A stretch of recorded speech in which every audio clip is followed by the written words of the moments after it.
আজকে নীল পুজো আর মা করেছে উপোস, তাই জন্য আমি কিছু অনলাইন অর্ডার করেছিলাম। আগের দিন সব ফল বাজার আমরা করে এনেছি, তা সত্ত্বেও ওই ডাব, তারপরে দুধ এগুলো বাকি ছিল। তো আমি অর্ডার করার সময় মায়ের জন্য একটা ঘটি অর্ডার করে দিয়েছি, কারণ বাবার মাথায় জল ঢালার জন্য সেরকম কিছু ছিল না আমার কাছে, একটা গ্লাসই ছিল। তো মাকে না বলেই অর্ডার করেছি, আর মা সেটা পেয়ে খুবই খুশি হয়ে গেছিলো। আর মা এখানে গাচ্ছে আকন্দ ফুলের মালা। এই আকন্দ ফুলগুলো একটু আলাদা, আমাদের ওখানকার মতো নয়।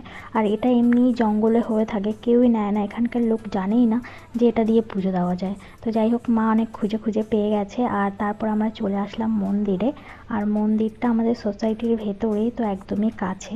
তারপরে মা পুজো দিয়ে নিল, আর ঠাকুরমশাই বললো একটু পরেই সন্ধ্যা আরতি হবে। তো আমরা একেবারে সন্ধ্যা আরতি দেখি তারপরে বাড়ি ফিরেছি। আর বাড়ি এসে আমরা খেয়ে নিয়েছি সাবু মাখা, আর মা অনেক ভালো করে টেস্টি টেস্টি সাবু মেখেছে। তো এইভাবেই দিনটি গেল। তোমাদের কেমন লাগলো মিনি ব্লগটি অবশ্যই জানিও। বাই।